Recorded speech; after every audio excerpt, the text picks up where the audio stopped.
Vamos a empezar entonces. Muchas gracias a todos por estar aquí.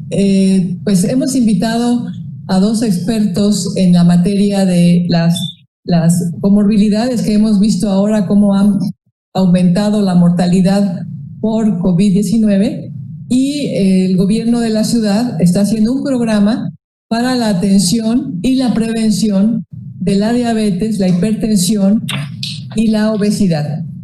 Entonces, voy a darle la palabra al doctor Krsenovich.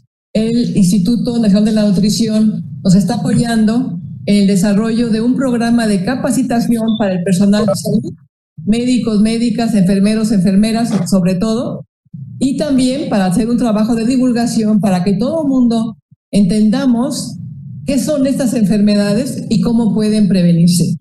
El doctor Krsenovich nos va a dar unas palabras. Muchas gracias por su apoyo, doctor. Siempre contamos con usted y con el Instituto de la Nutrición, y me gustaría que diera una introducción al tema de hoy.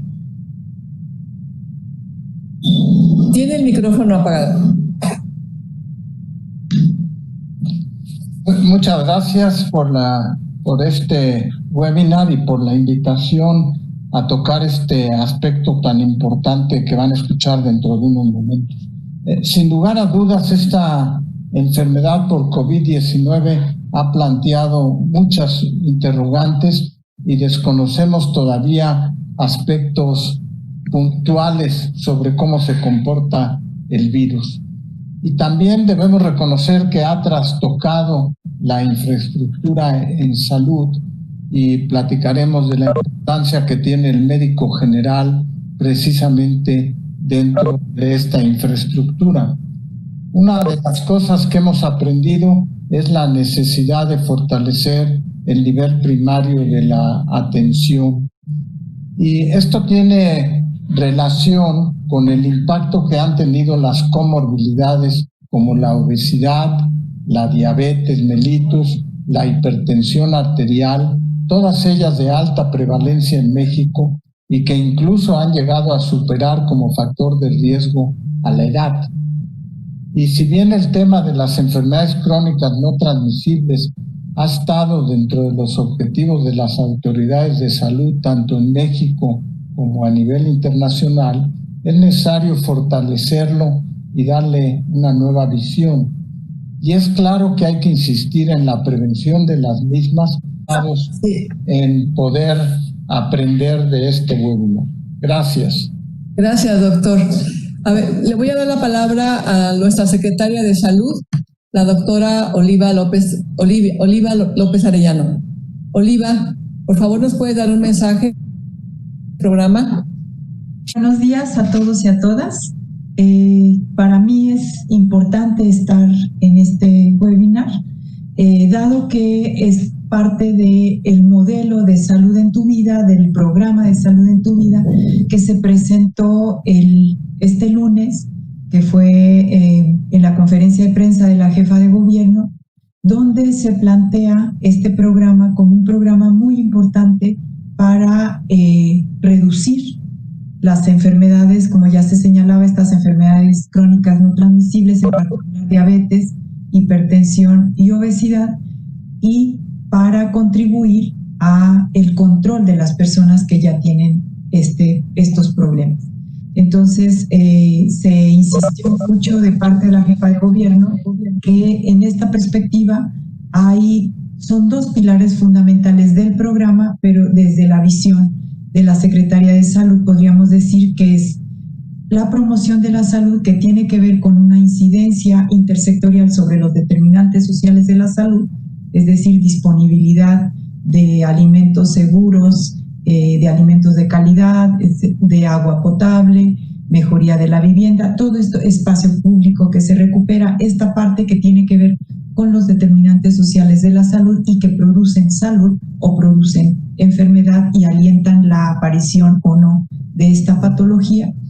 Y un segundo componente que es muy importante, que es el preventivo, donde desde el programa de salud en tu vida se dará información valiosa, se colocará un sitio para todas las personas que se pueda consultar y el otro componente que tiene que ver con control, seguimiento y atención temprana, atención permanente a las personas que tienen ya estas patologías, donde se inscribe justamente una capacitación masiva para todos los médicos, en general médicas, personal de salud, enfermería, masiva, sobre todo para aquellos que están en un primer contacto, para que tengan la información, tengan actualizadas los criterios, se cuente con algoritmos de tratamiento y sobre todo se vaya progresivamente atendiendo de manera estandarizada, de manera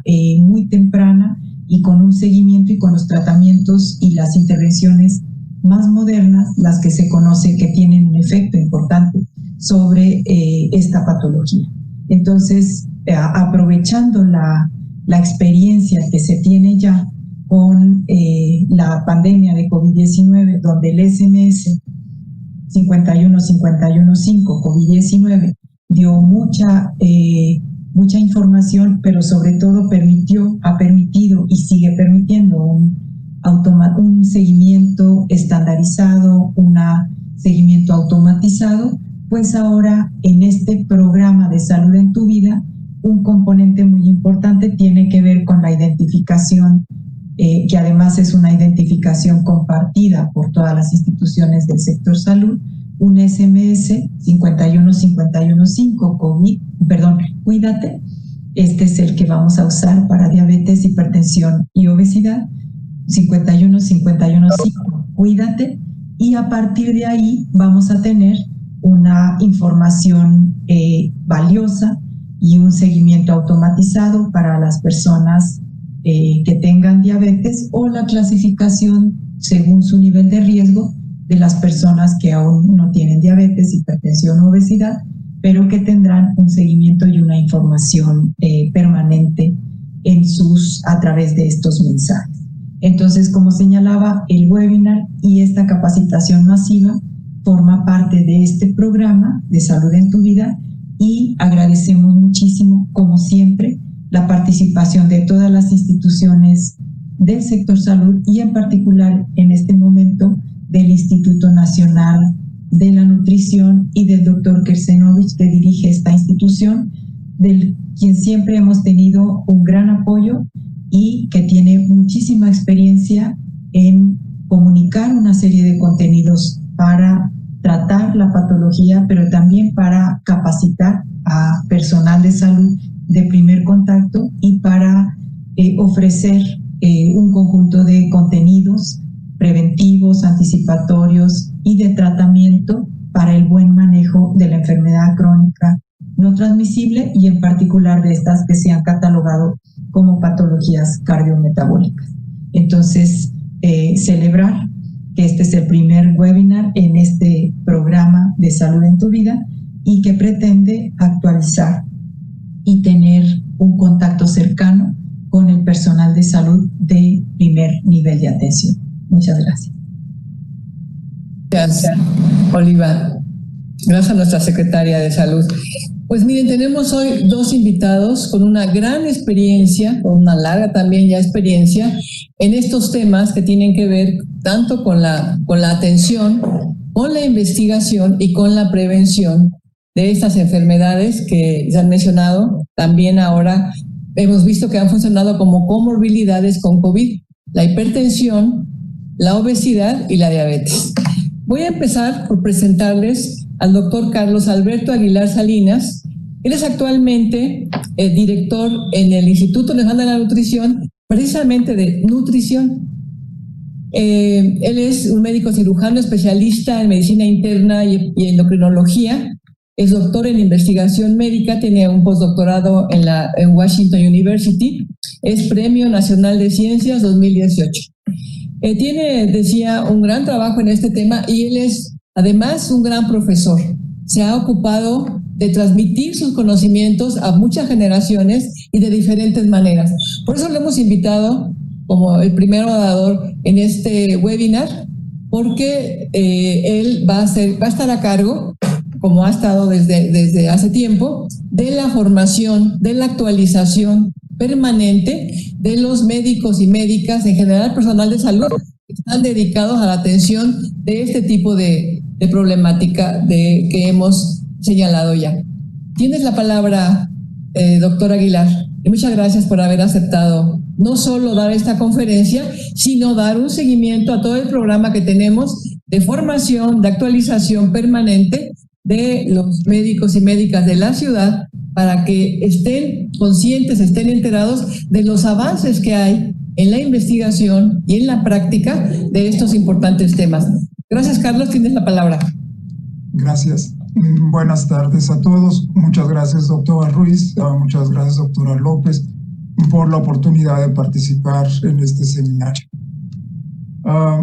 El proceso que determina la aparición de las enfermedades metabólicas en los mexicanos empieza muy temprano en nuestras vidas. Amén de la conocida susceptibilidad genética que tenemos para el desarrollo de enfermedades metabólicas, estas enfermedades se generan desde los primeros años de vida, desde la vida intrauterina, y los primeros 1000 días determinarán que aquellos que tuvieron complicaciones obstétricas, un peso bajo o alto al nacer, o que no tuvieron lactancia materna exclusiva en los primeros 6 meses, tienen mayor posibilidades de desarrollar las patologías que ahora representan las principales demandas para nuestro sistema de salud. Además, al llegar al pico puberal, un porcentaje alto de nuestra población disminuye su actividad física y aumenta el consumo de alimentos ricos en carbohidratos, grasas, sodio, lo cual determina la aparición de la obesidad en la adolescencia y en la vida adulta. Por ello, en la segunda y tercera década de la vida aparecen las comorbilidades como niveles bajos de colesterol HDL, el cual nuestro país tiene una de las prevalencias más altas reportadas. Cuando aparecen 3 o más de estos indicadores que ustedes observan en la lámina, la persona se identifica como afectada por el síndrome metabólico, el cual es una condición de alto riesgo para el desarrollo de la diabetes. Los desenlaces finales, que son la diabetes, las enfermedades cardiovasculares, el hígado graso, la hiperuricemia y otras que alteran la calidad de vida, son los motivos a prevenir y que desarrollaremos a lo largo de esta presentación. Estos cambios se dan de manera rápida. Nuestro grupo siguió a 6.300 adultos aparentemente sanos residentes de ciudades del centro del país y medimos la incidencia de diabetes en un periodo de 3 años. En la lámina ustedes pueden observar la capacidad que tiene unos cuantos indicadores, como es el género, el índice de masa corporal, la edad y el valor de glucosa marcado como con las siglas FPG, para identificar las personas que desarrollarán diabetes. Pueden ustedes notar que las personas que tienen los hombres que tienen menos de 35 años y un índice de masa corporal abajo de 25 tienen una baja tasa de incidencia. Solamente 12 personas por cada 1000 por año desarrollan diabetes. Y por el contrario, aquellos que tienen un índice de masa corporal arriba de 30 y que tienen más de 100 de glucosa de ayuno tienen una incidencia casi 9 veces superior a la anterior. Esta lámina nos demuestra que unos cuantos indicadores clínicos, el género, el índice de masa corporal, la glucemia de ayuno y la edad, nos permiten identificar las personas a las cuales tenemos que intervenir para prevenir uno de los principales problemas de salud, que es la diabetes. En esta lámina ustedes pueden observar cómo ha cambiado la prevalencia de la enfermedad en los últimos años. Pasó de 1994 del 4% de los adultos a un poco más del 10% en la encuesta más reciente. Esta lámina también me sirve para identificar uno de los grandes problemas que confrontan nuestro sistema de salud, que es la falta de identificación de esta condición.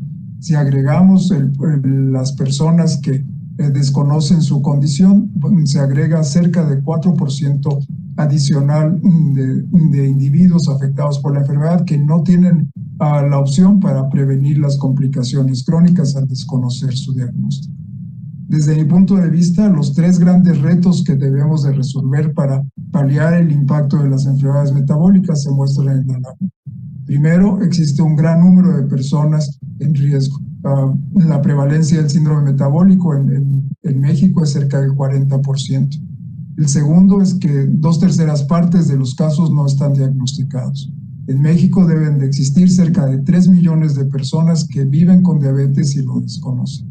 Y finalmente, nuestro sistema de salud no es lo suficientemente eficaz para el control de los padecimientos crónicos. Por ejemplo, en la encuesta más reciente, solamente el 31% de las personas que sabían tener diabetes tenían un parámetro de control adecuado medido por la hemoglobina glucosilada abajo de 7. Aún más grave es que el 51% de ellos estaban en descontrol grave, tenía una hemoglobina glucosilada arriba del 8%. Y exactamente lo mismo sucede en todos los otros parámetros que integran el control de la enfermedad. Solamente el 23% de las personas tienen control de la presión arterial y un porcentaje aún menor tienen control de las cifras de colesterol. En México, la detección de las complicaciones se hace de manera tardía. Solamente el 5% tiene una revisión del fondo de ojo o se les mide la concentración de albúmina en la orina. Existen múltiples documentos que han revisado las estrategias para la prevención y retraso de las complicaciones de la diabetes. En esta lámina les muestro los más importantes, siendo el más reciente el propuesto por la Organización para la Cooperación y Desarrollo Económico, publicado el año pasado. En esta presentación dedicaré el mayor tiempo a las recomendaciones generadas por un documento avalado por la Academia Nacional de Medicina, el cual tuve el privilegio de coordinar. Este esfuerzo colectó el trabajo de cerca de 100 especialistas, en las cuales hicieron revisiones sistemáticas e identificaron 100 acciones que eran factibles en nuestro país para el control de la enfermedad. La conclusión de este trabajo, que incluyó múltiples sesiones de trabajo y un examen de factibilidad de cada una de estas secciones, se muestra en esta lámina. La propuesta es hacer un trabajo transversal en el cual se disminuya el riesgo de diabetes de todos los estratos de la población. Desde la población general, las personas que están en el proceso de tener diabetes y aquellos que ya viven con la enfermedad. Este documento propone que deben de alcanzarse 4 objetivos para el control. El primero es generar un entorno favorable para la adopción de un estilo de vida saludable. El segundo es disminuir el porcentaje de casos con diabetes o en riesgo de tenerlas que ignoran su condición y no llevan a cabo intervenciones para la prevención. El tercero es la atención con calidad de las personas con diabetes y el último es la coordinación de los cambios anteriores para tener una administración ágil de los recursos. En lo que resta de mi presentación desglosaré los 2 primeros objetivos. El primero de ellos incluye el desarrollo de una campaña de comunicación social, el uso de tecnologías de bajo costo y fácil acceso para la adopción del estilo de vida saludable, como talleres en línea, el diseño de aplicaciones como las que incluye el programa descrito por la Secretaria de Salud de la ciudad, que puede facilitar la incorporación de los pacientes a programas de tratamiento. Además, debemos de ver los sitios de trabajo y las escuelas como una enorme área de oportunidad para establecer programas de prevención que sean eficaces y cuyas intervenciones estén estandarizadas y sean medibles.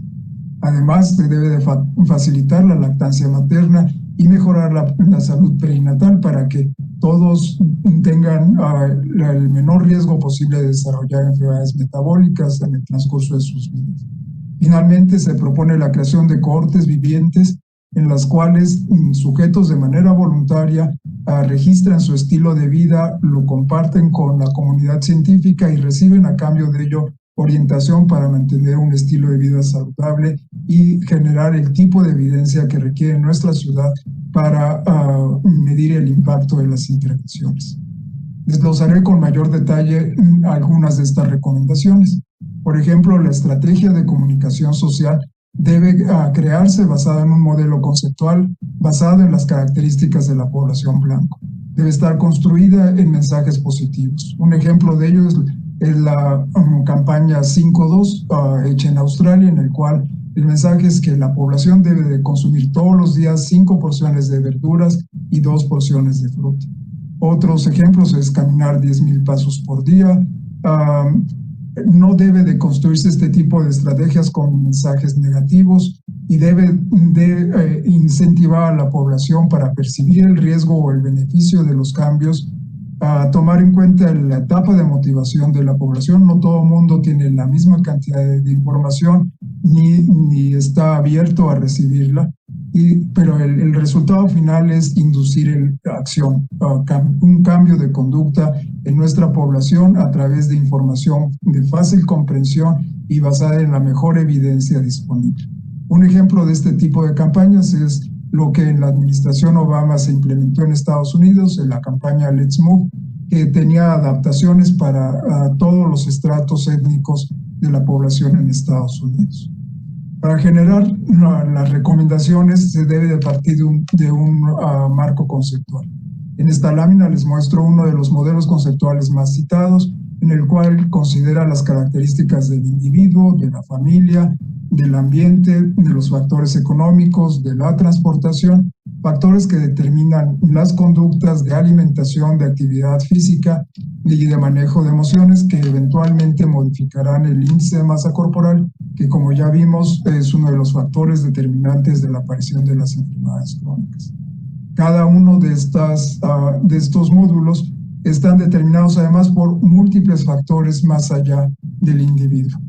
En esta lámina les muestro cómo el entorno determina la alimentación que tenemos cada uno de nosotros. Sin embargo, pone en el centro al individuo como el objetivo primario para las intervenciones para tener una alimentación saludable.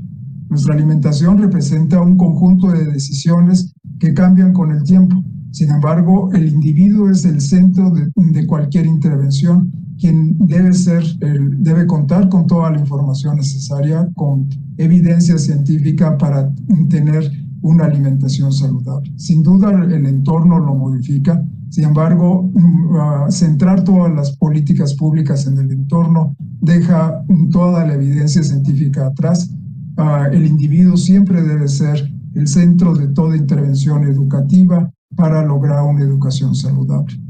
Asimismo, la evidencia debe de estar construida con estudios longitudinales, con estudios de corte, con estudios fisiológicos que permitan identificar cuáles son los patrones de alimentación que realmente resultan en un beneficio para la salud. Esta lámina proviene de una revisión publicada hace unos cuantos días que evalúa los beneficios para la salud de diversos patrones de alimentación. Como ustedes observarán, solamente son 5 columnas las que se asocian a un beneficio demostrado en diversos desenlaces relacionados a la salud, que son la dieta DASH, la dieta mediterránea, la dieta recomendada por la Asociación Americana de Diabetes y 2 alternativas que son muy parecidas a la dieta recomendada por la Asociación Americana de Diabetes. Ninguna de las dietas de moda, como la dieta de la zona, como las dietas cetogénicas o incluso dietas basadas en aspectos locales como la dieta de la milpa, están en esta tabla y por ello no deben ser considerados como políticas públicas para recomendarle a la población. Existe suficiente evidencia para identificar cuáles son los alimentos saludables y no saludables. En nuestra población es bien conocido que existe un exceso de consumo de diversos alimentos que deterioran nuestra salud. Ejemplos clásicos son las bebidas azucaradas, los alimentos con una alta densidad calórica, la comida rápida, algunos antojitos. Sin embargo, con frecuencia se omite que nuestra población no ingiere suficiente cantidad de algunos alimentos que han demostrado ser saludables, como son las verduras, las leguminosas, los frutos rojos, los granos enteros, el pollo sin piel, el pescado y el agua.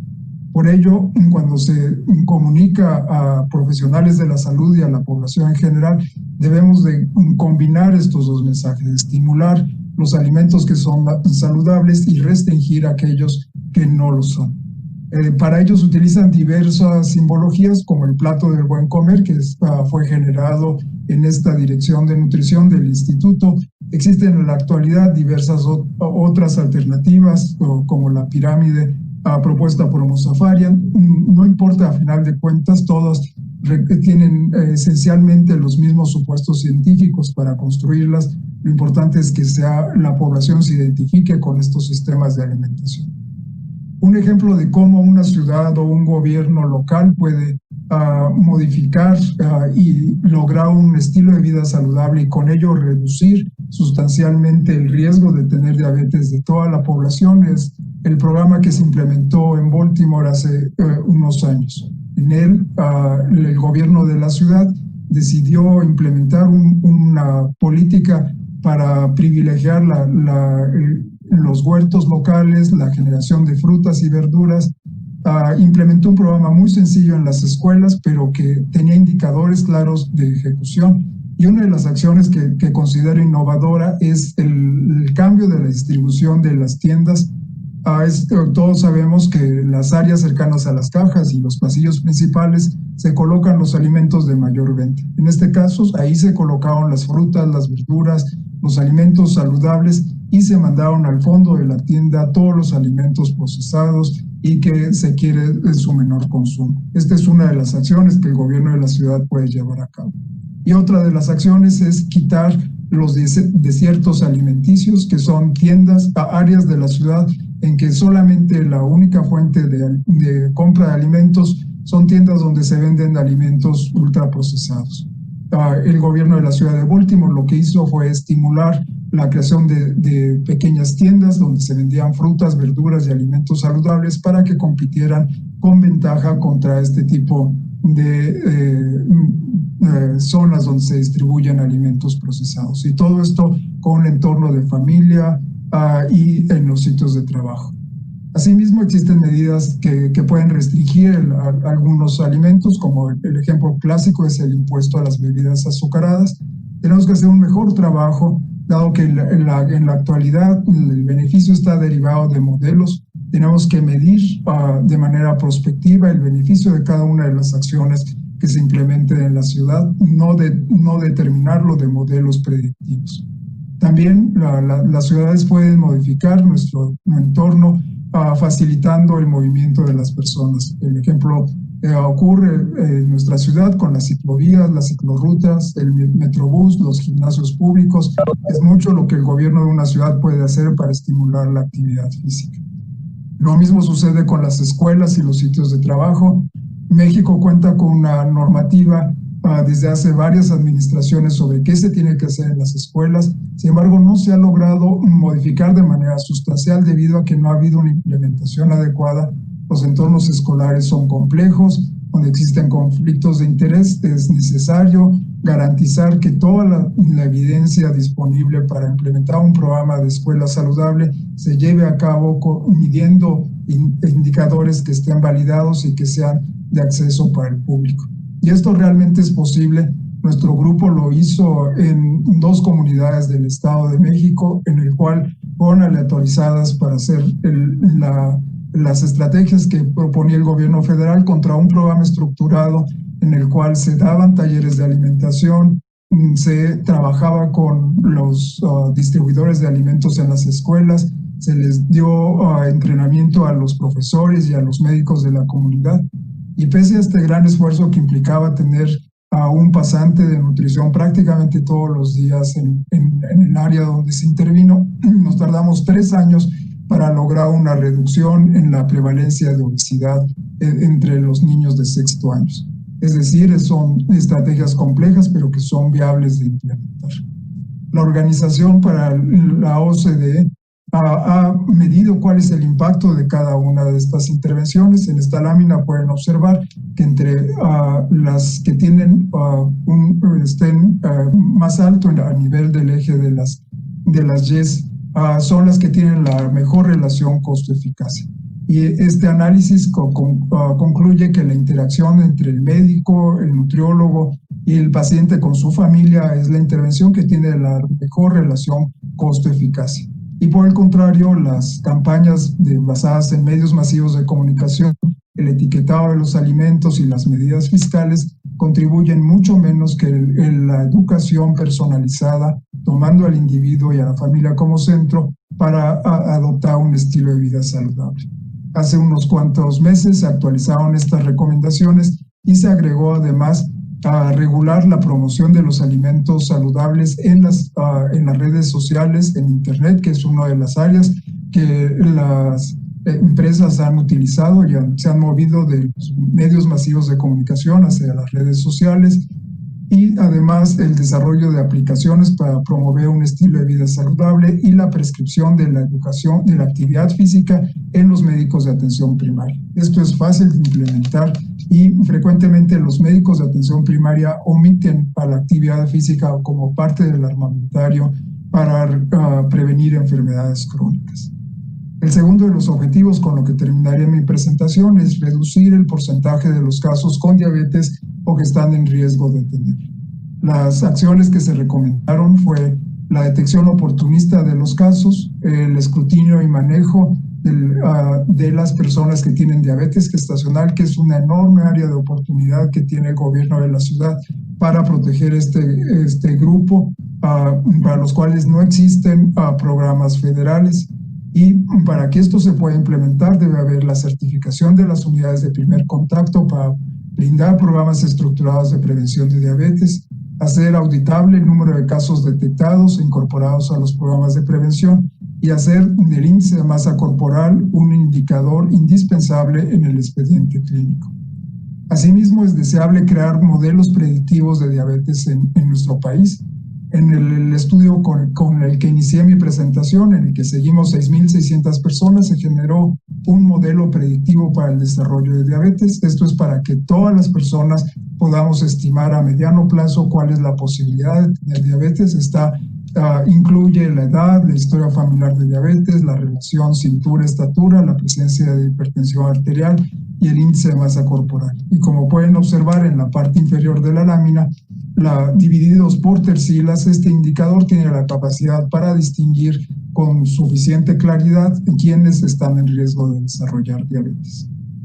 En cuanto al escrutinio, múltiples documentos han demostrado que no es útil hacer campañas en población abierta, es decir, medir la glucosa en los supermercados, en los sitios de trabajo, no tiene ninguna utilidad. Esto debe de ser realizado de manera oportunista cada vez que una persona acude a una unidad médica. En general, todos los mexicanos acudimos a un médico por lo menos una vez al año y por lo tanto esta oportunidad debe ser utilizada para la detección de las enfermedades crónicas. Para ello se puede utilizar diversos instrumentos como cuestionarios y medirla para decidir quién requiere una medición de una glucemia en ayunas. Si tiene menos de 100, de todas maneras es una oportunidad para entrenarlo en la adopción de un estilo de vida saludable. Si está entre 100 y 125.9, debe de ser incorporado un programa estructurado para tratar la obesidad y sus factores de riesgo. Y si tiene 126, se debe de repetir la prueba para confirmar el diagnóstico. ¿Cómo decidimos a quién se le va a hacer una glucemia de ayuno? Básicamente existen dos estrategias. La primera es la propuesta por la Asociación Americana de Diabetes, que junto con la Asociación Latinoamericana de Diabetes, en la cual existe una lista de condiciones que se sabe incrementan el riesgo de tener diabetes, que es la parte izquierda de la lámina. A todas las personas que tienen estas condiciones deben de conocer su glucosa y se debe de hacer mediciones repetidas cada 3 años. La otra opción es el uso de cuestionarios. El más popular es el cuestionario FINRISC, o existe otro que avala la Secretaría de Salud. Sin embargo, todos ellos tienen problemas importantes para la identificación de las personas con diabetes. Son cuestionarios muy sensibles y poco específicos, por lo que el médico de primer contacto con frecuencia termina ya omitiendo su implementación. Por ello, la doctora Rosalba Rojas y nuestro grupo diseñamos y validamos un nuevo score que tiene una mejor sensibilidad y mejor especificidad. Esta publicación es de acceso libre en la revista Salud Pública. Con esta estrategia se puede identificar de una manera costo eficaz quiénes deben de incorporarse a un programa de prevención de diabetes. Los metaanálisis que les muestro demuestran que es posible prevenir la diabetes a través de la dieta, el ejercicio, de la adopción de un estilo de vida saludable o con el uso de algunos medicamentos. Y para ello, una piedra angular de ello es el tratamiento de la obesidad, que incluye múltiples intervenciones. No es a través de prohibiciones que uno puede lograr que una persona pierda peso. Se debe trabajar con un equipo multidisciplinario en el entorno de su familia para lograr una alimentación saludable, aumentar la actividad física, identificar las barreras que impiden que la persona pueda por sí misma perder peso, el manejo de las emociones y, si es requerido, el tratamiento farmacológico para las comorbilidades asociadas a la obesidad. Es muy importante el control de la hiperglucemia, la dislipidemia y la hipertensión arterial. Sin ello no se logra la relación costo-eficaz deseada. Desafortunadamente, en nuestras unidades médicas, el tratamiento de la obesidad sigue siendo una enorme área de oportunidad. De acuerdo a las guías norteamericanas, los tratamientos de la obesidad se clasifican en 3 intensidades. Si ustedes analizan lo que en muchas de nuestras unidades médicas se lleva a cabo, ni siquiera se cumplen con los parámetros señalados para un esquema de baja intensidad. Por ello, es del interés del instituto ayudar a los médicos de primer contacto para establecer programas estandarizados del tratamiento de la obesidad que incluyen múltiples intervenciones, sesiones grupales, reforzamiento por correo, asistencia telefónica mensual, la visita a la unidad médica, el uso de sustitutos de alimentos y, en su caso, la participación de fármacos. Bueno, para ello se debe de contar con protocolos estandarizados, con algoritmos que señale qué hace cada quien, las funciones de cada uno de los integrantes de las unidades médicas y indicadores que permitan medir la participación de cada uno de los integrantes para medir la calidad de las intervenciones. Algo que debo resaltar es que se debe de incorporar estrategias que incorporen el tratamiento de las comorbilidades, como el sistema EOS, en el cual se estratifica a los pacientes dependiendo de su riesgo de discapacidad y de desenlaces que afecten su calidad de vida. Esto pocos médicos de primer contacto lo utilizan en su práctica diaria y debemos de popularizar este tipo de sistemas. Al analizar la práctica médica para la prevención de diabetes se pueden encontrar múltiples problemas, pero para cada uno de ellos existen soluciones. Por ejemplo, la obesidad muchas veces es una enfermedad invisible. Entonces, uno se acostumbra a ver a las personas con sobrepesos y para ello el índice de masa corporal debe ser un indicador clínico auditable y obligatorio en las notas médicas. Frecuentemente, por limitaciones de tiempo, de recursos, se hace una evaluación clínica incompleta. Se debe de generar una serie de indicadores que mida rutinariamente el coordinador de la clínica para asegurar que la mayoría de los pacientes tienen las evaluaciones que requieren. La mayoría de las personas acuden para perder peso o prevenir diabetes porque no tienen la información o porque no pueden implementar las acciones que han encontrado en los medios. Por lo tanto, se debe buscar de manera intencionada las barreras más comunes para evitan que una persona adopte un estilo de vida saludable. También las unidades médicas se enfrentan limitaciones de tiempo y por ello es importante incorporar equipos multidisciplinarios con enfermeras, con educadores, incluso con pacientes que sean entrenados para que lleven a cabo intervenciones que el médico de primer contacto por saturación no puede llevar a cabo. Asimismo, se debe de entrenar a los médicos de primer contacto en competencias, en establecer tratamientos en base a las etapas de motivación, generar expectativas correctas del tratamiento, adaptarle la alimentación y la actividad física de acuerdo a las características del paciente y tener acciones específicas para reducir el sedentarismo. Asimismo, es deseable que existen certificaciones en los profesionales de la salud y de las unidades para el manejo de las comorbilidades. El instituto, con apoyo de la Fundación Río Arronte, cuenta con un curso de 6 meses de duración, a los cuales está abierto para los asistentes a esta teleconferencia. Les pido que aquellas personas que estén interesados en recibir entrenamiento basado en competencias para el tratamiento de las enfermedades crónicas se pongan en contacto con los organizadores de este evento y con mucho gusto se les dará acceso a este curso, el cual no tiene costo y implica trabajo aproximado de 1 hora al día para generar este tipo de competencias. Un ejemplo de un programa basado no en médicos, sino en enfermeras, en asistentes. Es lo que se ha hecho en Estados Unidos con la YMCA, en la cual sus gimnasios fueron compartidos con estos equipos de salud para el desarrollo de programas de prevención de diabetes. Como observan en la lámina, ha sido un programa muy exitoso y ha captado cerca de 100,000 personas que han reducido sustancialmente su riesgo de desarrollar diabetes. Esto se complementa con acciones de vigilancia epidemiológica, es decir, tener indicadores que tenemos que registrar y medir de manera regular para evaluar la calidad de las acciones. Debemos de impulsar que las políticas de reembolso de las aseguradoras incluyan a la obesidad y sus comorbilidades, y sería ideal algún día contar con un centro coordinador de las acciones para mitigar el impacto de las enfermedades metabólicas en nuestro país. Termino hablándoles de algunas de las acciones que cuenta el instituto. Recientemente se generó este nuevo servicio, el cual está disponible en la página de Educación para la Salud, auspiciada por el instituto. A través de esta página, todas las personas pueden recibir orientación alimentaria. Esto es basado en el teléfono celular. La persona se registra y en respuesta recibe respuestas sobre sus dudas en relación a la alimentación y actividad física, dado por profesionistas del Instituto Nacional de Ciencias Médicas y Nutrición.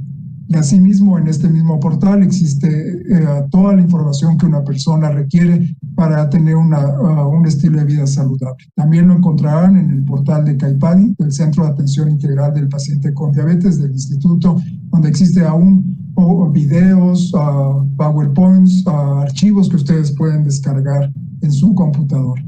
Así es mucho lo que puede hacer la ciudad para reducir el riesgo de diabetes. La prevención de la diabetes debe ser un marco prioritario. Lo podemos hacer a través de los órganos gubernamentales, pero también las comunidades informadas y proactivas, los prestadores de la salud bien capacitados y las familias empoderadas. Podemos llegar a este fin, que es hacer que la prevención de la diabetes sea un hecho, y es una responsabilidad de todos nosotros. Muchas gracias por su atención.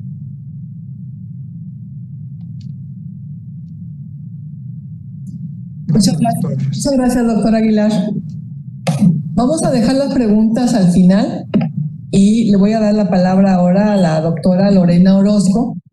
Ella es genetista, trabaja en el Instituto de Genómica, en el Instituto Nacional de Genómicas. Ella es médica cirujana por la Facultad de Medicina de la Universidad Autónoma de Chihuahua. Es doctora en ciencias por el CIMBE-STAB. Hizo un postdoctorado en el Laboratorio de Diversidad Genómica en la Human Genetics Section de los National Institute of Health de Estados Unidos. Ella tiene también una gran experiencia en los temas de genética relacionados con este tipo de enfermedades. Particularmente, en este caso, nos importa mucho que ella es una experta en genómica de las enfermedades metabólicas.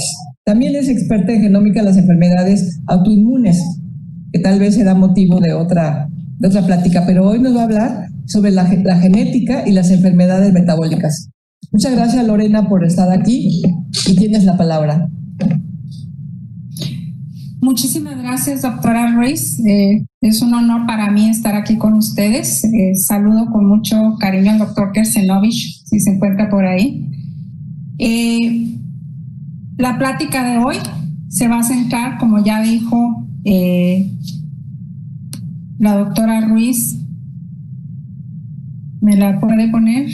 Allá está.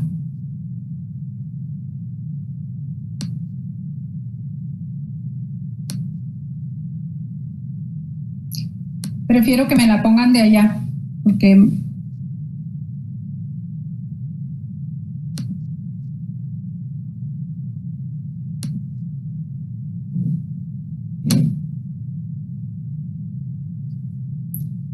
muy bien. Bueno, el tema que vamos a revisar el día de hoy es el impacto de la genética en la susceptibilidad para desarrollar diabetes. Este tema es de suma importancia para entender cómo impacta los factores genéticos en el desarrollo de la diabetes. Los temas que vamos a tratar son los factores de riesgo para la diabetes tipo 2, qué significa predisposición genética, el impacto de la genómica, los genes asociados en población mexicana, el modelo de predicción de riesgo genético, la cosegregación de variantes nuevas que se encuentran en la población mexicana, el impacto del epigenoma en la diabetes y por último vamos a revisar lo que aprendimos. La diabetes es una enfermedad multifactorial cuyo origen está dado principalmente por la interacción entre factores ambientales y genéticos. Otros factores de riesgo que ya fueron magistralmente mencionados por el doctor Carlos Aguilar y que no vamos a entrar en detalle en ellos, pero pues son la edad, la historia familiar y el origen étnico de las poblaciones. En la historia familiar, de suma importancia, es entender que la diabetes no es una enfermedad conocida como hereditaria. Es una enfermedad donde hay una proporción de su variabilidad fenotípica que puede ser atribuida a los factores genéticos o a los genes. Y entiéndase esto como heredabilidad. Si la característica está determinada por el ambiente, la heredabilidad es de 0. Si está determinada solo por factores genéticos, la heredabilidad es de 1. Entonces, la heredabilidad de las enfermedades multifactoriales como la diabetes tienen un rango de 0 a 1. Individuos que tienen un padre diabético tienen una heredabilidad del 40%. Si ambos padres son diabéticos, esta se incrementa al 70%. Pero, ¿qué entendemos por susceptibilidad genética, por predisposición? Pues este es el componente genético de un individuo que es complejo y que se suma, por supuesto, a la exposición de determinados ambientes para desencadenar la enfermedad o para agravarla, aunque también podemos hablar de algunos factores genéticos que protegen contra las enfermedades. Cada individuo porta uno o más defectos genéticos de baja penetrancia, lo que quiere decir es que en la población hay más individuos susceptibles que enfermos por esta baja penetrancia. Para que un individuo alcance el umbral para desarrollar una enfermedad multifactorial como la diabetes, requiere que se conjunten varios factores genéticos, es decir, varios genes que tengan variantes defectuosas y además que se interaccione con el medio ambiente. Por lo tanto, en la población, repito, hay más individuos susceptibles genéticamente hablando que los que desarrollan la enfermedad. El número de alelos afectados es importante tanto para la gravedad como para la edad de inicio de la enfermedad. Cuando tenemos un gran número de alelos afectados, el umbral se alcanza más temprano y por lo tanto la edad de inicio, como la gráfica de la derecha, la de inicio también es más temprana. Sin embargo, cuando el número de alelos afectados es también grande, parece que la gravedad de la enfermedad es mayor.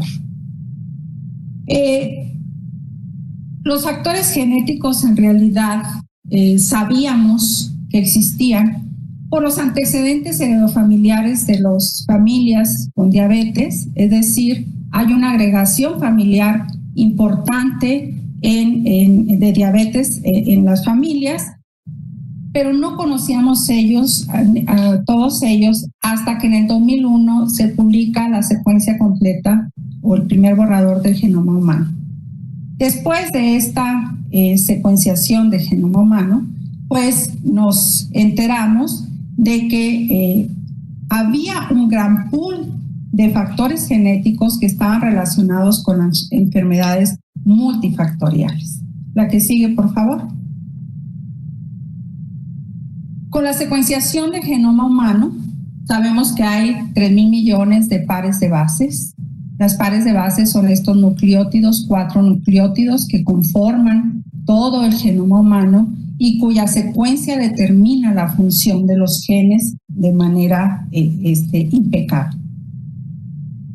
Hay de 20.000 a 25.000 genes y una de las ventajas de secuenciación pues fue que se realizaron bases de datos completas con variantes genéticas, que son variaciones en la secuencia del DNA, que están presentes en al menos el 1% de la población normal.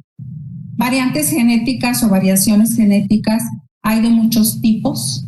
Hay unas de gran tamaño, como son el número de copias variable, que puede incluir el número de copias repetido, incluso de genes completos, de secciones del genoma completo. Hay otras que simplemente se repiten fragmentos pequeños o de diverso tamaño en el genoma, pero hay unas que se llaman variaciones de un solo nucleótido, donde es solamente un nucleótido el que varía en los genomas de los individuos. Todos los individuos tenemos 99.9% de homología en nuestra secuencia y este 0.1% es el que nos hace diferentes fenotípicamente, pero también diferentes en relación a nuestra susceptibilidad a padecer alguna enfermedad. Cuando apareció la genómica, pues inmediatamente las perspectivas en la atención de la salud fueron muy amplias. Esto pues ya estamos hablando de hace 2 décadas aproximadamente. Y bueno, las expectativas eran a muy corto plazo. Hemos visto que pues, nos ha llevado mucho más tiempo para que la aplicación de la genómica a la salud sea pues tangible en todas las áreas. Sin embargo, pues empezamos a ver estas aplicaciones en la salud. Y el objetivo precisamente de la genómica es la aplicación del conocimiento del genoma y las interacciones de los genes con el ambiente en la salud y en la enfermedad. Después de estas aplicaciones, pues ahora el impacto de la genómica en la salud pues está siendo tangible. Por ejemplo, los genes responsables de las enfermedades mendelianas antes del proyecto de genoma humano, pues conocíamos 70 genes responsables de estas enfermedades. Después de la secuenciación del genoma humano, conocemos prácticamente los 7.000 genes que son responsables de estas enfermedades mendelianas. Y en las enfermedades complejas complejas o multifactoriales, que prácticamente no conocíamos nada, pues ahora existen mucho más de 20.000 variaciones de un solo nucleótido relacionadas a más de 2.000 enfermedades. Y por supuesto, dentro de estas está la diabetes en primer lugar. Muchos estudios se han realizado en diabetes, se han detectado un gran número de genes que están implicados en la enfermedad. Miren ustedes aquí, les estoy mostrando un estudio masivo de asociación de genoma completo en individuos con diabetes, donde cada puntito es la señal de una variante de estas que estoy hablando y el nombre que ustedes ven ahí son el nombre de genes que están implicados, pues prácticamente sobresalen todos aquellos implicados en la homeostasis de glucosa, homeostasis de lípidos, homeostasis de obesidad, del peso. Todo este conjunto de genes, pues muchos de ellos han podido ser replicados en diferentes poblaciones. Sin embargo, otros son propios de alguna población en especial que ahorita vamos a ver de qué se trata esto. Miren, aquí les muestro algunos fenotipos de la glucemia relacionados con la glucemia y con el peso. Vean ustedes, cada uno de ellos pues se han identificado grupos de genes especiales. Sin embargo, si se fijan en la parte central, solamente 5 de ellos son compartidos entre diabetes o entre algún fenotipo de hiperglucemia con el peso. Esto significa que la fisiopatología de la diabetes pues es sumamente compleja. Evidentemente hay que reconocer que el impacto de la obesidad es sin duda uno de los más importantes factores de riesgo que existe para la enfermedad. Lo desafortunado de estos estudios es que pues prácticamente se han realizado principalmente en poblaciones europeas y asiáticas. Las poblaciones latinoamericanas han sido poco incluidas en estos estudios, son muy pocos, realmente somos contados los grupos, por ejemplo en Latinoamérica, que nos dedicamos al análisis de la genética de la diabetes tipo 2. Nos incluimos entre ellos. Nosotros hemos hecho un gran esfuerzo por incluir los estudios de diabetes a nivel mundial y que se entienda el origen indígena. Para esto, pues nos hemos incluido o hemos participado con mucho en consorcios internacionales que están interesados en detectar todos los factores genéticos de las poblaciones de diabetes en el mundo.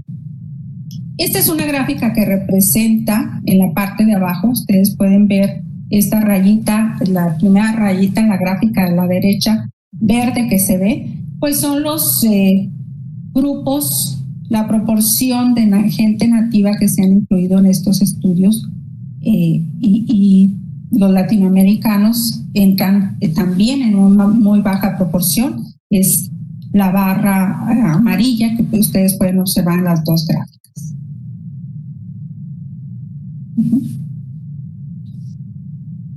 De los trabajos derivados de los consorcios donde hemos participado, tanto nutrición como nosotros, hemos incluido un gran número de pacientes a estos estudios y hemos incluido un gran esfuerzo para el análisis genético de ellos, pues hemos encontrado dentro de estos que existen variaciones que son propias de nuestras poblaciones, que son altamente frecuentes en las poblaciones mestizas y en las poblaciones nativo originarias de los mestizos, que son los indígenas.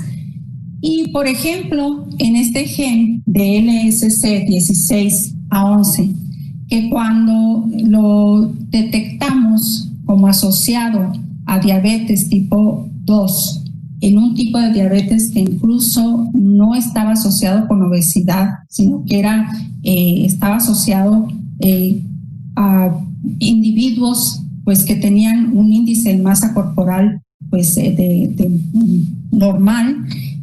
Entonces, la agrupación de varias variantes en este gen pues, se asoció a una predisposición de diabetes.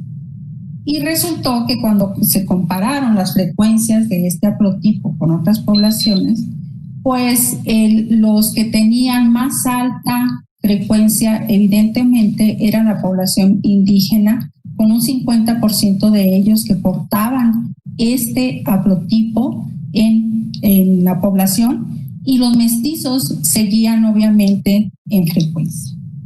Cuando se analizó cuál era el impacto de este haplotipo en la población, pues nos dimos a la tarea de colectar biopsias de hígado, biopsias de tejido adiposo para poder entender la función que tenía este haplotipo en los individuos. Y lo que encontramos es que la presencia de este haplotipo reduce primero la expresión de la proteína, la expresión del RNA, y también reduce la interacción de esta molécula del SL16A11, de la interacción con una chaperona que lo lleva a la membrana para que ejerza su función, que es en el transporte de triglicéridos. Esto explicaba perfectamente por qué este haplotipo era importante en la diabetes y por qué los individuos que lo portaban tenían una predisposición mayor a presentar la enfermedad. Otro gen importante fue el HNF1 alfa, que previamente había estado o se había relacionado con diabetes tipo MODY. Se encontró una variante que causa un cambio de un aminoácido por otro en la proteína. Y lo sorprendente de es que la presencia de esta variante produce el riesgo más alto que se haya reportado en diabetes tipo 2 en los pacientes. La frecuencia de esta variante pues es baja a nivel de todas las poblaciones. Sin embargo, en alguna proporción de los indígenas de nuestro país, esta variante es alta. Entonces, tenemos una variante de alto riesgo para diabetes tipo 2. Tenemos otra más que les acabo de presentar. Y tenemos ya un panorama que nos está indicando que la población mexicana tiene variantes propias que incluso no existen en otras poblaciones, como esta que estoy mostrando aquí. No existen en otras poblaciones, están presentes en la población mexicana, pero no en otras poblaciones. La que sigue, por favor. Y entonces, pues, a mi grupo le entró la idea de que, ¿por qué no nos dedicábamos a ver cómo estaban los indígenas que no se habían incluido en los estudios, cómo estaban los indígenas mexicanos en cuanto a diabetes, en cuanto a hipertensión, en cuanto a dislipidemias, en cuanto a obesidad, etcétera, y cuál era su relación con estas variantes que estábamos encontrando, y al mismo tiempo buscar nuevas variantes en la población indígena. El hallazgo interesante en la literatura es que pues, lo que empezamos a ver es un incremento importante de las enfermedades metabólicas en los últimos años en la población indígena. Y según algunos estudios indican que actualmente la población indígena está más afectada incluso que los propios mestizos, que tienen más acceso a un estilo de vida mucho más diabetogénico. Lo primero que vimos está publicado en este artículo y es que las asociaciones encontradas entre algunos genes con problemas metabólicos en población indígena era a veces diferente a los de los mestizos. Por ejemplo, en el GCKR, que es el que está a su derecha, que es un gen regulador de la glucosinasa, una proteína que es fundamental para la homeostasis de la glucosa y los lípidos, pues en población indígena la vamos a encontrar asociada con diabetes, con hiperglicemia, mientras que en la población mestiza la vamos a encontrar asociada con hipertrigliceridemia. Estos hallazgos que hacen la diferencia entre mestizos y amerindios, pues nos da la idea que los indígenas también deben de ser incluidos, que ellos presentan alelos de riesgo con muy alta frecuencia en la población y que deben ser incluidos, por supuesto, en los programas de prevención para diabetes y otros problemas metabólicos. Lo que procedimos posteriormente fue a secuenciar un grupo de indígenas para encontrar variantes nuevas o para tratar de localizar variantes nuevas en ellos y para ver cómo estaban sus asociaciones. En el semicírculo que les muestro en la parte inferior izquierda están las barras, estas barras pequeñas en cada una de las capas del semicírculo hay una población. La azul son los indígenas, nuestros indígenas secuenciados. Luego los americanos amarillos, europeos, africanos y los dos últimos son asiáticos. Las barras están mostrando todas las variantes genéticas que mostraron en los indígenas una frecuencia mayor al 50%, mientras que en otras poblaciones esta frecuencia estaba en 5% o menor. Quisimos saber qué eran estas variantes que se encontraban muy enriquecidas en nuestra población indígena. Y utilizamos programas bioinformáticos para ver con qué estaban relacionados, y evidentemente lo que encontramos principalmente que las variantes enriquecidas con más del 50% de nuestra población están relacionadas con desórdenes de nutrición, con obesidad, con problemas cardiovasculares, algunos con trastornos de diabetes, etcétera. Y esto nos da la idea de que efectivamente hay un enriquecimiento de estos genes en la población indígena y por lo tanto en la población mestiza que derivamos de la población indígena.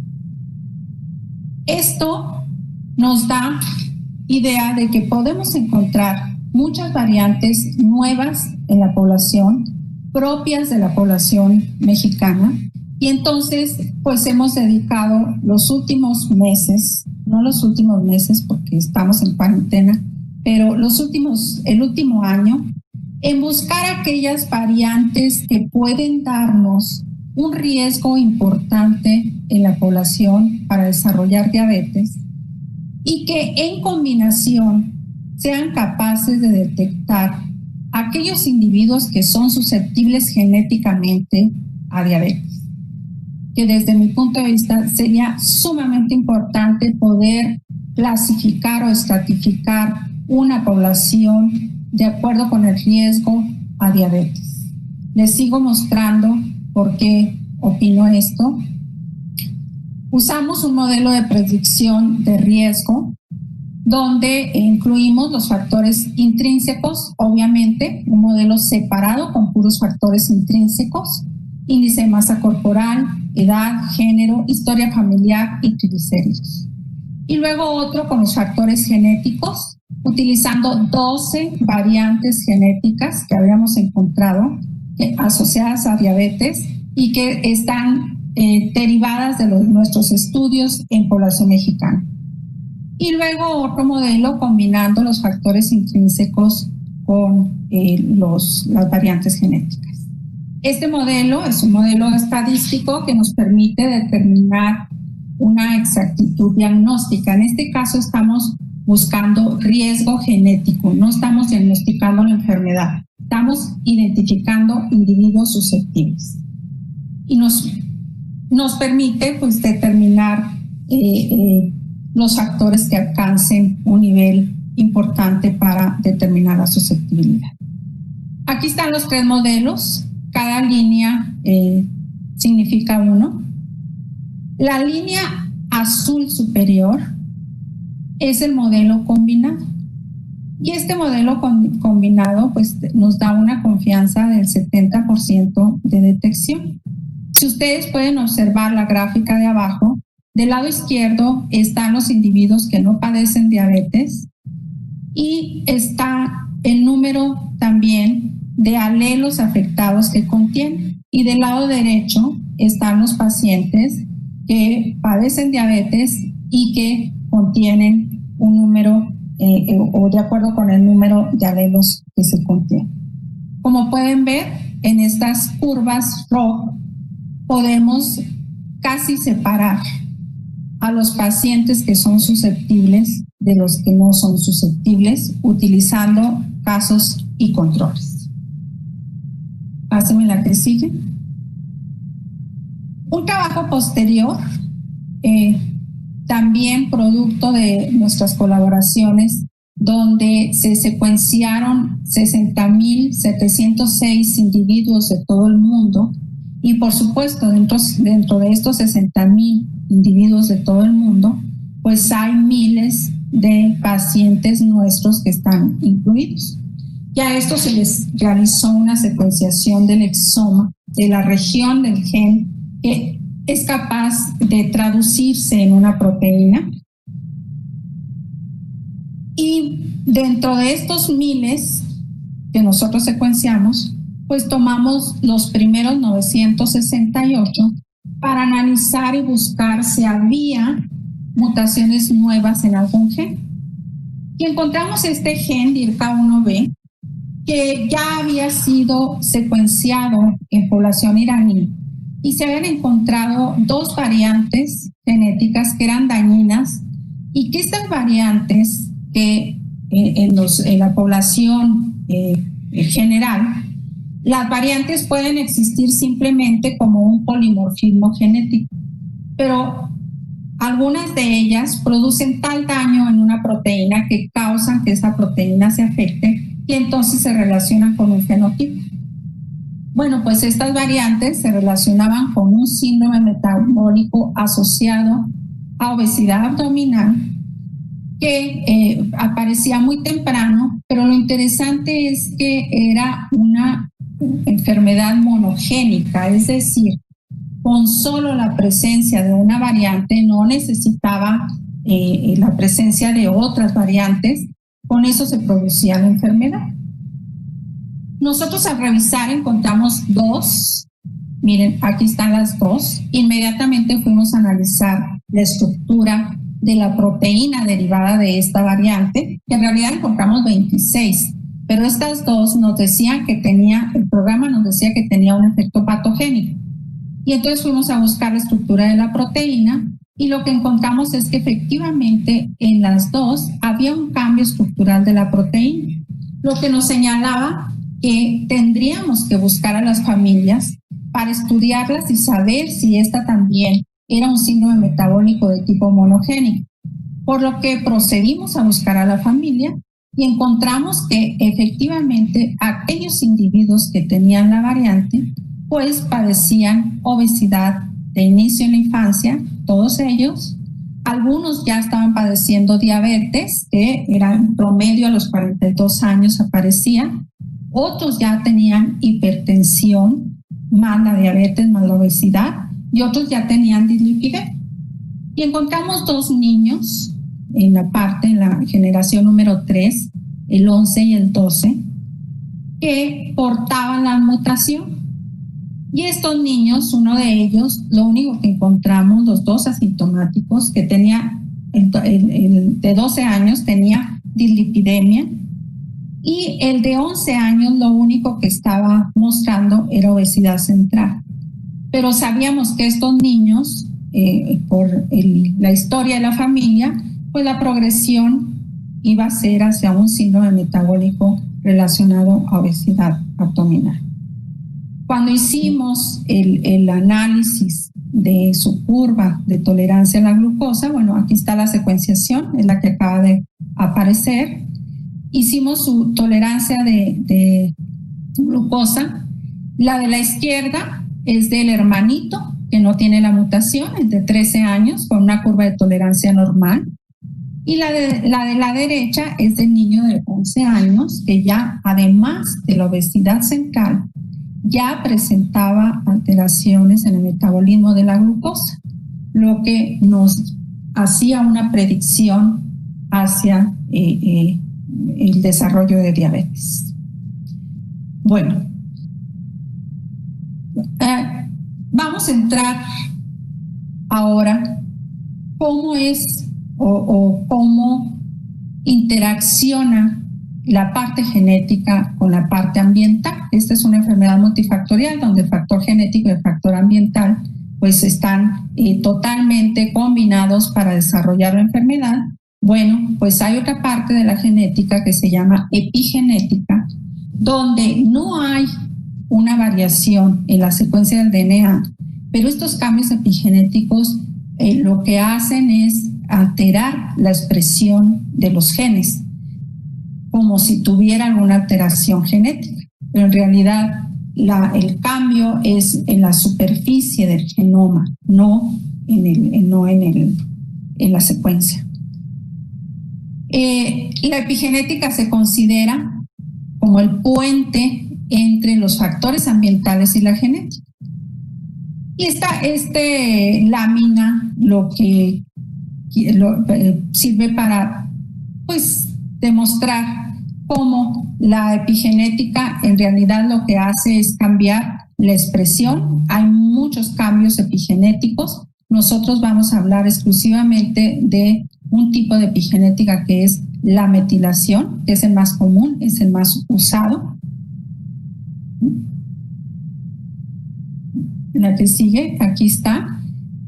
Lo que para simplificar, la epigenética es como la ortografía del genoma, ¿no? Si, por ejemplo, los puntos y comas, si yo digo no quiero saber sin coma, no significa lo mismo que no quiero, no, coma, quiero saber.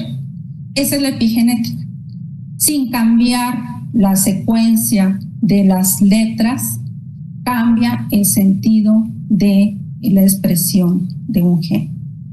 Lo que nosotros estamos haciendo con la epigenética, pues es comparar individuos obesos, casos y controles, los dos obesos, pero unos desarrollan diabetes y los otros no.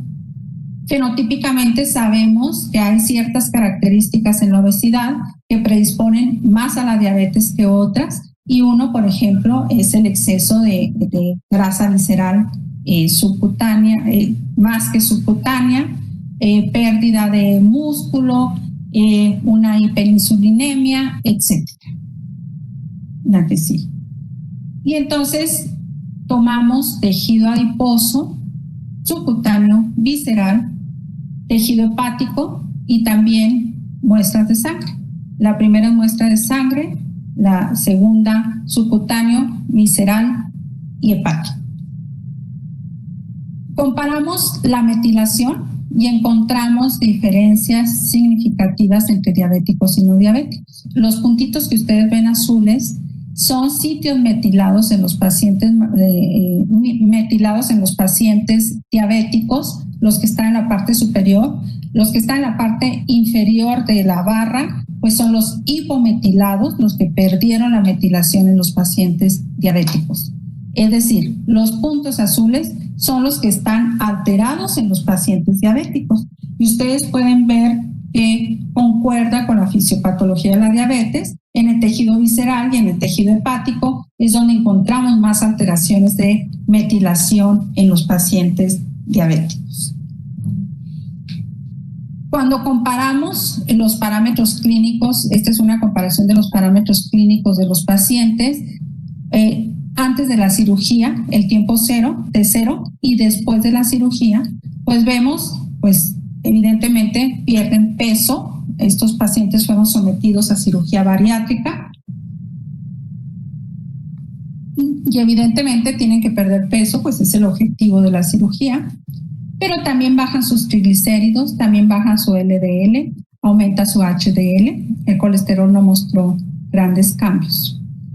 Y cuando volvimos a comparar, pásenme la que sigue, la metilación del día de la cirugía en tejido adiposo de mujeres diabéticas y no diabéticas, el día de la cirugía, pues ya se los mostré, pero nuestra sorpresa fue que todos estos sitios remodelaron 6 meses después de la cirugía, es decir, la pérdida de peso hizo que la metilación se normalizara.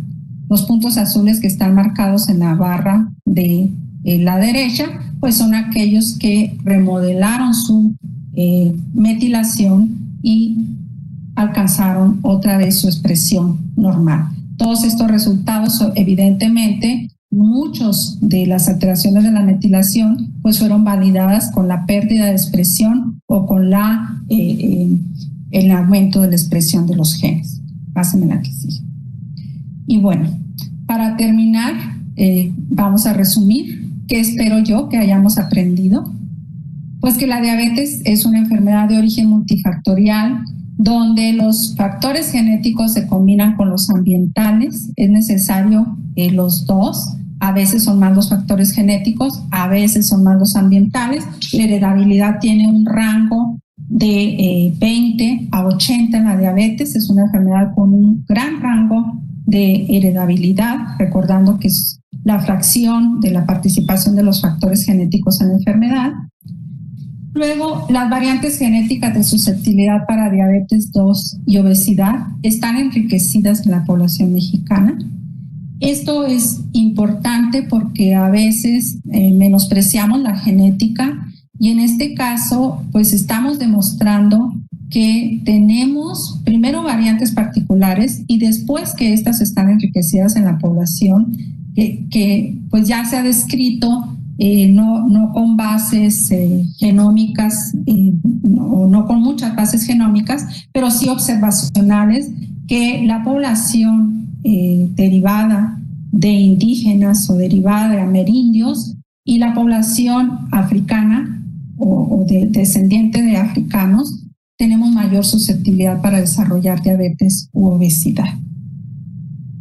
Tercero, se encuentran variantes genéticas de susceptibilidad propias de la población mexicana. Cuarto, y muy importante, formas de herencia mendeliana. También encontramos mitocondrial, no se los mostré aquí. Pueden ser confundidas con diabetes tipo 2 de origen multifactorial.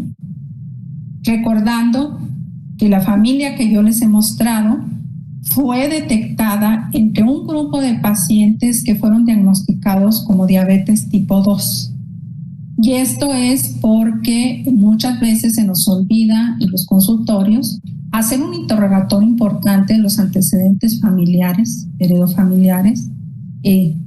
Sería importantísimo contar con un árbol genealógico que nos muestre cuáles son sus antecedentes familiares, qué tipo de herencia. Ahí podemos distinguir una herencia mendeliana de una multifactorial con mucho.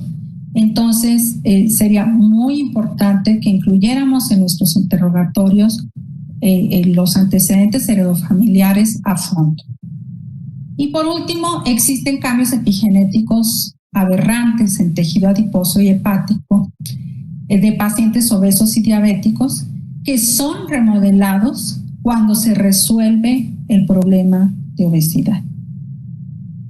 Creo que esto nos tiene que llevar a una medicina de las 4 Ps que fue descrita por Lee Hood, donde se requiere una revolución emergente, o hay actualmente una revolución emergente en el cuidado de la salud que llevará a un tipo de medicina con otras dimensiones para que sea predictiva, preventiva, personalizada y participativa. ¿Y qué significa esto?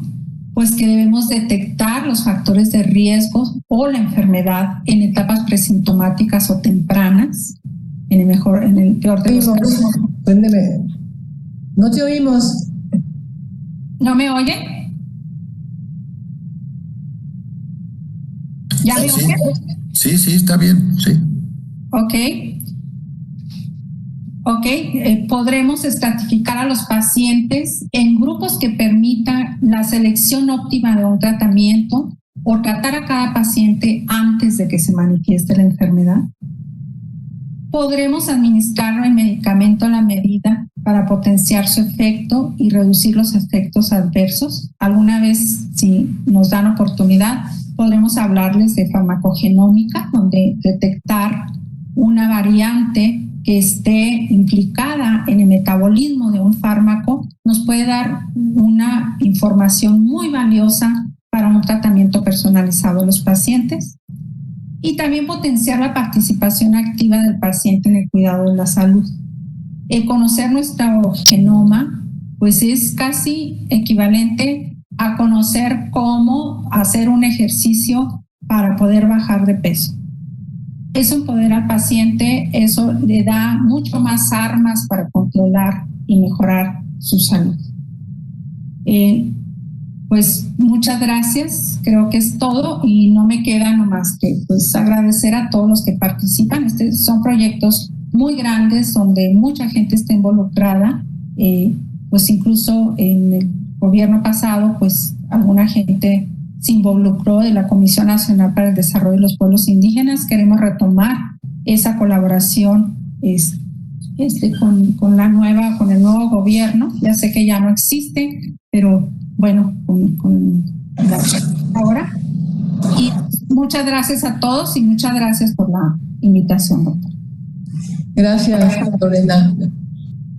Gracias por tu conferencia, Lorena. Muy interesante y muy importante en la actualización de los conocimientos de genética de médicos y médicas y de muchas otras personas que nos están siguiendo. Tenemos algunas preguntas para ustedes. A mí me gustaría particularmente pedirles a los dos que nos digan cuál es el mensaje que le darían a los médicos generales que están en los consultorios de las farmacias o que tienen su consultorio privado o que trabajan en algún sistema de salud en el primer nivel de atención. ¿Qué les dirían? Porque llega un paciente a un consultorio y no le vamos a hacer análisis de todo, o por ejemplo, tal vez sí en un consultorio hay que tomarles el peso, hay que tomar la estatura para hacer una correlación, en fin, no sé. A mí me gustaría que les dieran ese mensaje a los médicos que son los primeros muchas veces que ven a un paciente que, por ejemplo, no tiene diagnosticada diabetes. La obesidad es algo que se nota, pero la diabetes no, ni la hipertensión. ¿Qué les propondrían ustedes? También nos puede decir pues, el doctor Kreshenovic, que está presente, si gusta contestar algo. Muchas gracias. Entonces, ¿quién empieza? ¿Quieres empezar, Gabriel? A ver.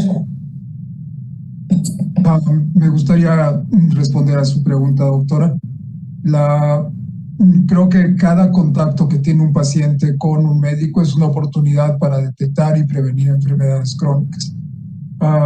Con los cuestionarios que les mostré durante la presentación, unos cuantos datos de interrogatorio, la historia familiar, el índice de masa corporal, medir la presión, medir la cintura, la historia de comorbilidades como hipertensión y dislipidemia puede ser suficiente para identificar a quién tenemos que solicitar los exámenes de laboratorio. Si se tienen toda la lista de condiciones de riesgo como la historia familiar, el haber tenido diabetes gestacional, obliga a que la persona conozca su concentración de glucosa en ayuno cada 3 años. Por lo tanto, la detección de diabetes y la prevención debe ser una acción continua, oportunista y utilizar cada visita médica para prevenir enfermedades crónicas.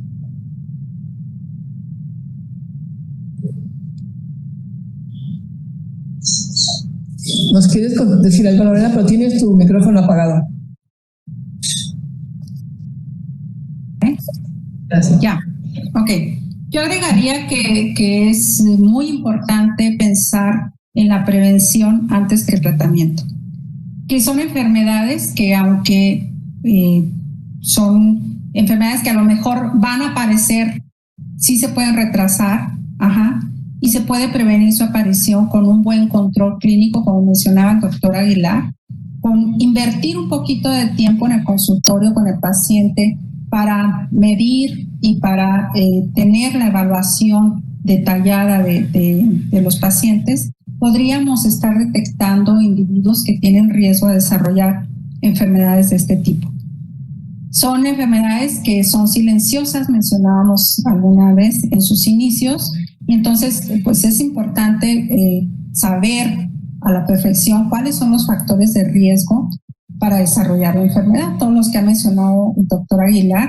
Y también, pues yo como buena genetista quiero agregar pues que los antecedentes heredofamiliares también son de suma importancia para poder sospechar de que un paciente tiene diabetes. Eso es lo que yo recomendaría, invertir un tiempo, aunque el paciente no tenga síntomas aparentes, sí invertir un tiempo en el interrogatorio de los factores de riesgo, en las mediciones de índice de masa corporal, de presión arterial, una toma de sangre cada determinado tiempo para una química sanguínea, etcétera. Yo creo que aumentaría muchísimo la prevención de estas enfermedades que pues son incapacitantes y letales. Muy bien. Doctor Kreshenovic, ¿quisieras decir algo? Sí, bueno, yo más que decir, muy interesantes las dos presentaciones, pero yo tendría una pregunta que ligaría las dos presentaciones y parte de la pregunta ahorita de qué hacer con el médico general. y es la importancia de mantener un buen control de una persona que ya tiene la diabetes. Y entonces mi pregunta, tanto para Lorena como para Carlos, es: si yo soy diabético y me controlo bien, ¿puedo tener modificaciones epigenéticas que hagan que mi evolución vaya a ser distinta a lo largo de los años? O sea, ¿qué impacto tiene el que yo esté bien controlado de mi diabetes? Porque ese es un mensaje para los médicos generales en farmacia muy importante. Me gustaría oír sus opiniones. Lorena, ¿tienes apagado tu... Gracias. A ver, Lorena. Ok, nosotros hemos comparado el perfil epigenético de pacientes diabéticos con diferentes niveles de hemoglobina glucosilada. Y sí encontramos diferencias epigenéticas muy importantes. Sabemos que el poder normalizar los niveles de glucosa y mantenerlos por un tiempo largo, pues puede mantener perfiles de epigenética pues casi dentro de la normalidad, a diferencia de los pacientes que están descontrolados. Eso lo sabemos. Y también los de cirugía bariátrica, los que son sometidos a cirugía bariátrica, como les dije, después de la pérdida de peso, son capaces de remodelar sus patrones epigenéticos equivalentes a un perfil epigenómico de un paciente que no tiene alteraciones metabólicas. Entonces, la respuesta es que pues, los resultados sugieren que sí puedes cambiar tus patrones epigenéticos con un buen control. Incluso medicamentos como la metformina, pues sabemos que cambian el patrón epigenético, incluso modifican microbiota y tienen otros impactos diferentes, pero sabemos que también los modifican. Gracias. Sí, yo creo que es muy importante el mensaje que han dado entre los dos conferencistas, porque sí, que por supuesto que hay una base genética, y lo explicó muy bien Lorena, pero la parte ambiental en este caso es muy importante. Como Lorena señalaba, hay características que son genéticas estrictamente, son heredables y no las vas a poder cambiar. Tal vez el color de los ojos, por ejemplo, o el tipo sanguíneo. Pero en este caso no es así. De manera que, además de señalaste esta parte, que inclusive esta epigenética que se modifica también, para bien y para mal, digamos, se metilan determinados genes y esto provoca ciertos daños, y también se pueden quitar estas partículas en la genética y regresar a una normalidad, digamos. Lo explicaste muy bien, te felicito, Lorena, por ese trabajo. Pero sí, el mensaje a toda la gente en general y a médicos y médicas, creo que es en el mismo sentido que decía el doctor Carlos Aguilar, es el ambiente es fundamental. ¿Qué quiere decir? Que una alimentación adecuada, que hacer ejercicio, que lo que ya sabemos. El punto es que creo que todo mundo sabemos que una dieta adecuada, que muy importante lo que decía el doctor Aguilar, una dieta en la que se incluyen determinados factores. Ahí está, aquí lo vamos a dejar en la presentación. Él mencionaba los frutos rojos, a los alimentos que no tengan grasa, por ejemplo, decía el pollo sin la piel, que tiene normalmente una acumulación de grasa extra, etcétera. Lo que sí se tiene que hacer en la alimentación y lo que se debe restringir, también lo sabemos. Las bebidas azucaradas, los alimentos con gran cantidad de carbohidratos como las pastas, el pan, el arroz, etcétera. O sea, ahí él nos dio una parte muy importante en su conferencia en ese sentido, que tenemos que explicarle, y me refiero particularmente a los médicos, a las médicas, a los enfermeros y enfermeras, que también tienen un papel muy importante en el cuidado de la salud, y los maestros y maestras, etcétera, que tengan en cuenta esto. Ahora, muy interesante también lo que señalabas, Lorena. Hay grupos, es una de las preguntas que me mandaron, grupos étnicos en México pues la mayoría de las personas mexicanas tenemos ancestría indígena de diferentes etnias y todos tenemos una herencia africana, absolutamente todos los humanos, de manera que tú señalabas que lo que tenemos es herencia africana o herencias de grupos étnicos originarios, podemos tener una mayor tendencia genética a desarrollar este tipo de enfermedad, en particular la diabetes. Pero no sé si te refieres a todas las etnias de México, es la que me preguntan, la pregunta que te mandan aquí alguien de nuestro auditorio, o se estudió determinados grupos étnicos, porque en México hay decenas importantes de grupos étnicos. Entonces, ¿cuál sería tu respuesta? Sí, mira, en México tenemos 68 grupos étnicos originarios. Nosotros hemos captado 62 de estos 68 y hemos hecho comparaciones importantes, incluso tenemos resultados de selección también importantes. Y lo que vemos es que cuando los comparamos con los mestizos, obviamente todos se agrupan como un solo grupo, pues valiendo la redundancia. Sin embargo, podemos encontrar diferencias entre ellos que son importantes, ¿no? En grupos de selección, por ejemplo, si vemos a los del norte, a los tarahumaras del norte, encontramos en ellos que han seleccionado algunos genes que les ayudan a la oxigenación, que están relacionados con la oxigenación. Y esto porque ellos viven en las montañas, etcétera. Y los grupos del centro principalmente han seleccionado, de las rutas estas que mencioné, pero también mucho del sistema inmune. Mucho del sistema inmune. Y se relaciona pues con la vida y con la historia de cada grupo étnico. Pero en general, lo que te puedo decir es que estas predisposiciones, o sea, tienen particularidades, pero las generalidades sí son comunes a todos ellos. Estas predisposiciones a enfermedades de tipo metabólico son comunes a todos ellos. El gen está, el que mencionaba yo, el SLC16A11, este haplotipo está enriquecido desde el norte hasta el sureste. Todas tienen esto. Entonces hay particularidades, pero también generalidades que son muy importantes. Gracias. Esto es muy interesante, pero porque, pues claro, como resultado de la evolución, los diferentes grupos hemos adquirido algunas mutaciones, algunos cambios que nos adaptan, como tú señalabas en el caso de la oxigenación, al ambiente y a la parte más importante, en este caso, pues la respiración es fundamental. Pero, y claro, la modificación ambiental, la alimentación que teníamos relacionada con este proceso evolutivo, hoy la hemos modificado tremendamente. Es lo que tenemos que entender. Yo sí quisiera destacar muchísimo la importancia del ambiente, la importancia de la alimentación, la importancia de no tener una vida sedentaria.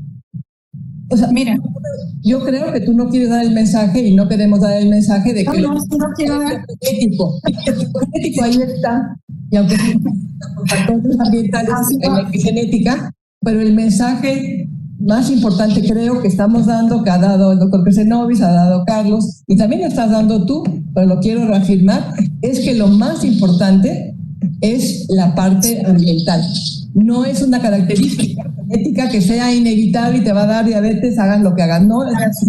Entonces, una vida de una alimentación sana que cada quien tendrá que revisar y discutir, y tenemos que hacer campañas para ver cuál es una alimentación idónea, adecuada para los mexicanos y mexicanas, que tenemos una mayoría de ciertos tipos, etcétera, ¿no? Esto es muy importante. Mira, el mensaje que yo daría aquí desde el punto de vista de mente genética, ¿no?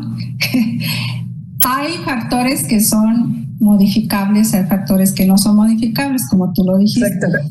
Lo que heredamos de susceptibilidad no es modificable, ya lo heredamos, pero eso no quiere decir que vamos a desarrollar la enfermedad. Exactamente. Eso no quiere decir que vamos a desarrollar la enfermedad. Entonces las campañas se deben dirigir hacia los factores modificables, que son los que hemos cambiado en las últimas décadas y con nuestra base genética, porque cuando yo hablo de indígenas, estoy hablando de mexicanos, porque nuestra mitad es indígena. La mayoría. De la mayoría de los mexicanos, la mitad es indígena o la mitad somos indígenas. Claro. Entonces, cuando los indígenas hablo de mestizos también. Entonces, cuando tenemos esa base genética tan importante y cambiamos este ambiente, entonces pues se potencia y se incrementan, la hipótesis es esa, que se incrementan pues todos los problemas cardiometabólicos de los que estamos hablando, porque nuestro genoma no está preparado. El genoma, el ambiente evoluciona más rápido que el genoma no se adapta tan rápido, necesita un proceso de selección. Entonces, nuestro genoma no está preparado para estos cambios ambientales que hemos hecho en las últimas décadas y hay que cambiar este estilo de vida. Eso yo estoy de acuerdo. La campaña va por el estilo de vida.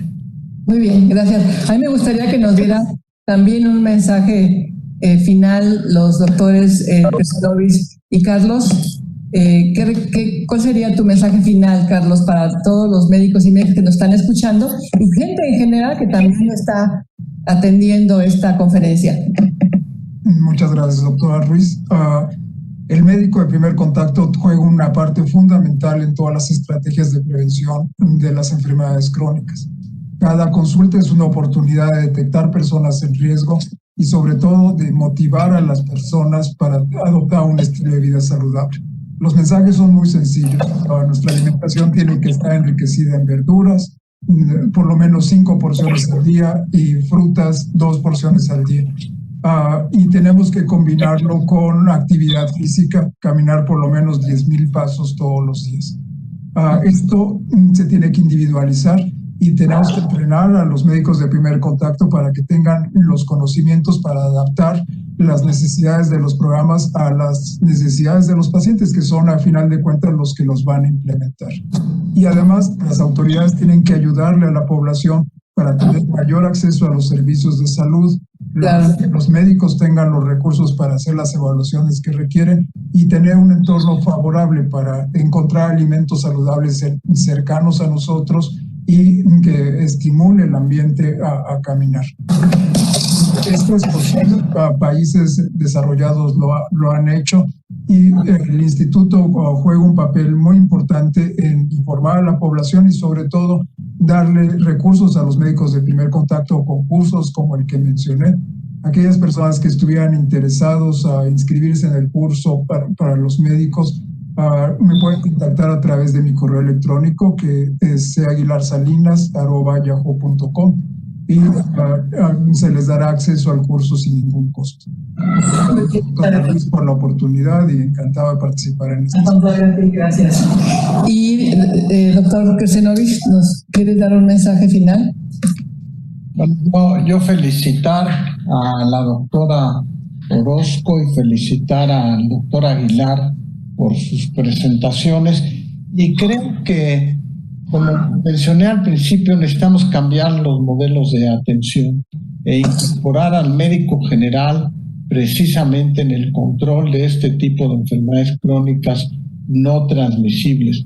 Tenemos que empoderar al médico general en el papel que juega tanto en el diagnóstico, en la prevención, en el manejo terapéutico de estos enfermos, porque es tal la magnitud del problema que no puede ser manejado nada más por los especialistas. El médico general juega un papel muy importante si queremos doblar esa curva de prevalencia tan alta de estas enfermedades. Así que creo que es un webinar muy importante para reflexionar alrededor de estos puntos. Felicidades a ustedes también, y el instituto, en la medida que pueda contribuir al desarrollo de esas capacidades, como dijo el doctor Carlos Aguilar, estaremos siempre dispuestos a participar en cualquiera de estos programas. Sí, muchísimas gracias. Gracias. Sí, pues el Instituto Nacional de la Nutrición es una parte importante de todo el programa de prevención de estas ahora comorbilidades, estas enfermedades metabólicas, y por supuesto contamos con el apoyo de la doctora Orozco, del doctor Aguilar, para el diseño de políticas que te presentaremos para tomar una decisión de qué tenemos que impulsar y cómo, junto con la Secretaría de Salud, junto con el ISSSTE, el Seguro Social, todo lo que estamos trabajando en este gran proyecto que es indispensable en la Ciudad de México y en el país en general.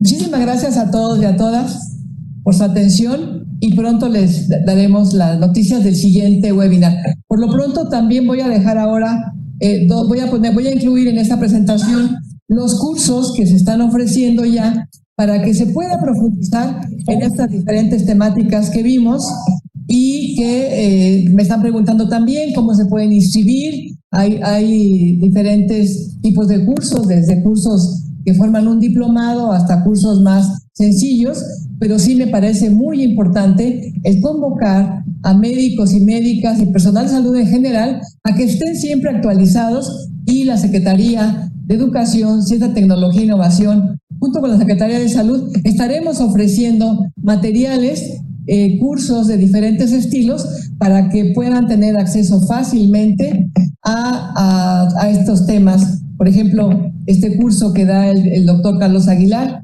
y que tenemos en la página de SECTEI, otros materiales y la información para ver cómo se pueden inscribir en estos cursos que dan grandes expertos de la Ciudad de México. Gracias a todos y a todas y nos vemos en la siguiente conferencia.